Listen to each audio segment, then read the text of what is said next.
think people are going to walk away with some amazing information of the topics around meritocracy and privilege, and really kind of coming at it through that leadership lens. I have to be honest. I've never spent much time thinking about meritocracy or privilege. Can you talk a little bit and explain a little bit about what is privilege, and then in the context of privilege and meritocracy, how do they play into this topic together? Yeah, no, absolutely. I think those are two really good questions. So I'm gonna start talking a little bit about privilege, and just going back to the point you just made too, that you've never really thought about privilege and meritocracy, and I bet a lot of your listeners haven't as well, because we're taught not to, and I'll explain why in a minute, right? Because it's critical that people to understand that piece of it.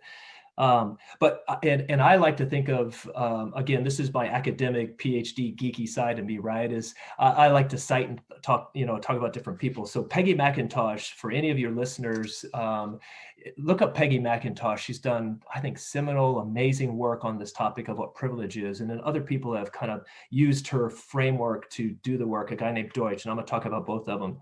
Think about privilege. The way I like to think about privilege and define privilege is, privilege is a set of unearned assets that you can count on using every single day. Here's the kicker for this, but it was also meant to remain oblivious. And that's the point I was making with you a moment ago. So it's this, and she uses this analogy that's really cool, of this invisible knapsack of privilege. So we all carry one, right?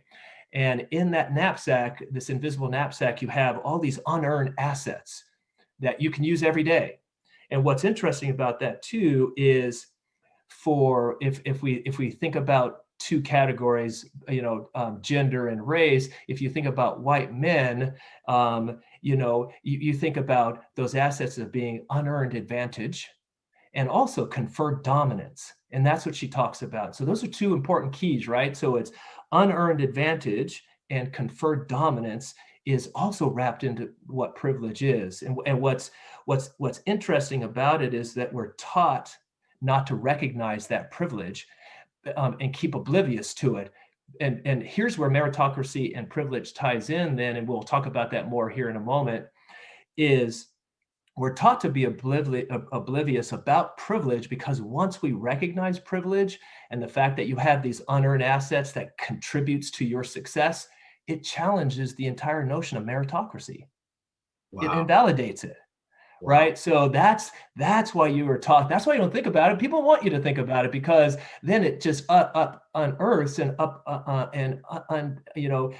does in this whole notion that we've earned everything that we've gotten just by our own talent and that kind of thing. And I know this is a long-winded response, and what I want to do just really quickly, if you'll humor me.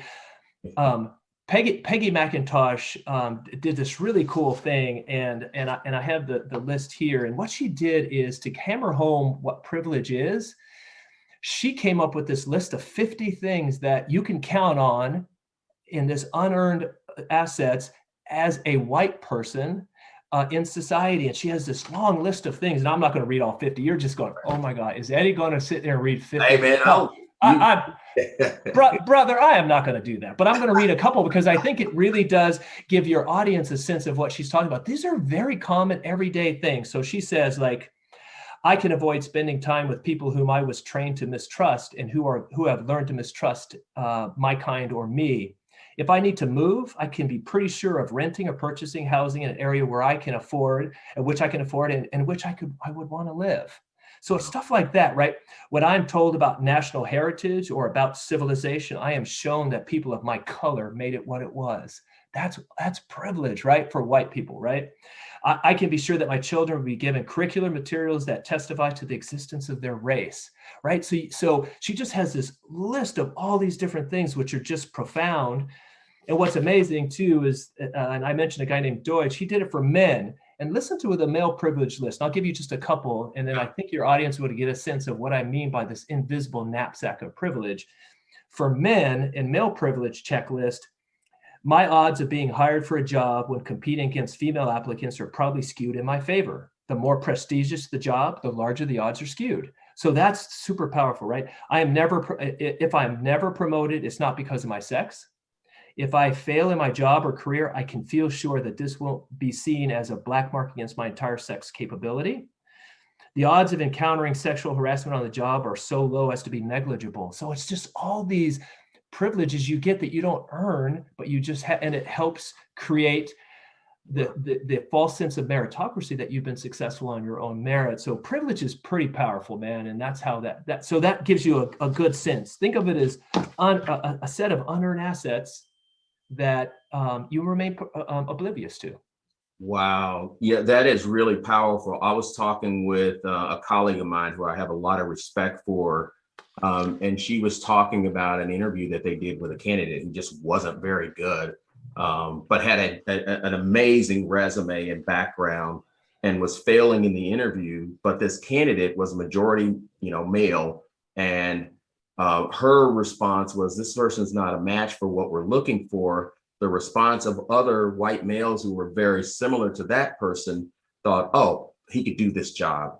We know he's got a background, he could do this job. So just kind of underscores the point that you're making, and it's real. Yeah, it is real, and it is the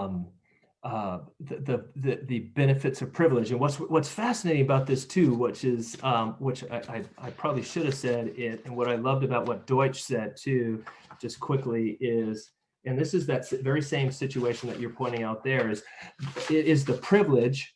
I have the privilege of being unaware of my male privilege. So even in that situation, that person has the right and privilege. Privilege is not even recognizing that privilege.